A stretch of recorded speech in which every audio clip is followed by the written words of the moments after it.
Assalamualaikum warahmatullahi wabarakatuh. Waalaikumsalam warahmatullahi wabarakatuh. Kami mohon penjelasan dari Al-Habib Dr. Zakab bin Hasan Baharun. Dua pertanyaan, yaitu satu, siapakah penyusun pengarang Sholawat Nariyah? Kok demikian terkenal? Tiap-tiap acara pasti ada Sholawat Nariyah. Dan itu dibaca berapa kali? Sebab saya lihat-lihat kitab-kitab itu ada yang baca 3 kali, 7 kali, 11 kali. Dari pertama kali Habib, terima kasih atas jawabannya. Siapakah penyusun Sholawat Nariyah? Kedua, dalam kitab Tafsir Jalalain ada 4 raja yang menguasai dunia. Yang 2 orang kafir, yang 2 mukmin. Yang kafir adalah Namrud dan Bukhtanasor. Yang mukmin 2, Sulaiman bin Daud alaihissalam dan Iskandar alaihissalam. Siapakah Bukhtanas siapa? Atas jawabannya terima kasih, karena betul-betul saya tidak paham ya. Wassalamualaikum warahmatullahi wabarakatuh. Waalaikumsalam warahmatullahi wabarakatuh. Ya, jadi pertanyaan yang bagus. Siapa Sholawat Nariyah itu selalu kita baca, bahkan mungkin kita hafal ya. Karena itu sholawat yang mujarab sekali untuk mengabulkan hajat dan juga mujarab sekali untuk bermimpi Nabi kita Muhammad SAW bagi yang istiqomah untuk membacanya. Jadi di antara khasiat daripada salawat nariyah itu katanya disebutkan barang siapa yang baca 11 kali aja, 11 kali ya. Kita ambil yang mudah-mudah saja gitu loh. Jadi mau 100 kali lebih baik, cuma seumpama kita kadang-kadang sibuk atau melawan hawa nafsunya itu terlalu berat gitu. Jadi 11 kali saja yang baca salawat nariyah setiap hari, berarti dia itu telah berusaha mendatangkan rezekinya langsung dari langit dan dari bumi. Nah, itu luar biasa, jadi murahkan rezeki. Jadi salawat nariyah itu diantara khasiatnya itu yang paling mujarab itu qadaul hajah, tapi hajah yang terkait dengan rezeki. Itu yang paling cepat, dan juga mujarab untuk bermimpi Nabi Muhammad SAW. Nah, kemudian yang membuat pertama kali ya itu adalah Syekh Ahmad At-Tazi Al-Maghribi.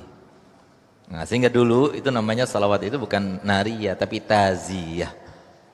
Salawat taziyah, tapi kemudian ada riwayat taknya itu kehilang sehingga kemudian jadi nariyah gitu. Nah, tapi ada juga yang mengatakan bahwasanya nariyah itu karena seperti api yang begitu cepat melahap kayu. Begitu pula salawat nariyah itu bagaikan api yang begitu cepat itu di dalam mengkabulkan hajat. Itu maksudnya gitu. Makanya kemudian dikatakan salawat nariyah. Juga ada nama lain, salawat tafrijiyah. Nah, jadi tafrijiyah, salawat taziyah dan salawat nariyah gitu. Nah, kemudian sedangkan 4 raja yang memiliki dunia atau yang pernah menguasai dunia itu disampaikan oleh Nabi kita Muhammad SAW, karena memang kita diajarkan oleh Nabi SAW untuk mengingat mereka. Di antaranya Nabi SAW bersabda dalam hadisnya, "Ballighu anni walau ayah, hadits an bani Israel wala haraj. Man kadzaba alayya muta'ammidan falyatabawwa maq'adahu minan nar." Itu dalam satu hadis.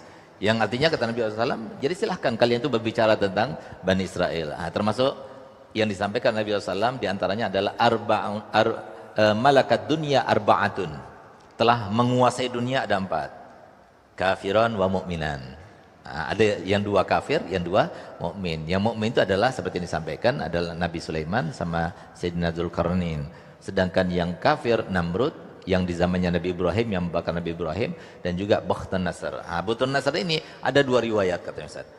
Ada riwayat yang dia itu hidup di zaman Uzair. Ada riwayat yang hidup di zaman Sayyidina Yahya. Nah, jadi yang Bukhtanasar ini seorang raja yang awalnya itu dari seorang panglima, yang dia itu mempunyai bawahan sebanyak 100.000, semuanya orang-orang hebat semuanya, dan 100.000 itulah kemudian yang menaklukkan berbagai macam belahan dunia sampai kemudian dia diangkat jadi raja dan rajanya diganti olehnya. Dia termasuk yang pada waktu zamannya Nabi Yahya bin Zakaria, pada waktu syariatnya itu yang namanya kawin sama ponakan itu nggak boleh. Kawin sama anaknya saudara itu nggak boleh. Raja pada waktu itu dia itu senang kepada seorang wanita yang kebetulan ponakannya sendiri, kan dalam syariat nggak boleh. Kalau kita kita juga nggak boleh kan kawin sama ponakan. Nah, syariatnya juga seperti itu. Nah, tapi kemudian raja karena dia itu sudah terpikat dengan kecantikannya, sudah mencintainya, akhirnya dia datang kepada Nabi Yahya. Kata Nabi Yahya, nggak boleh.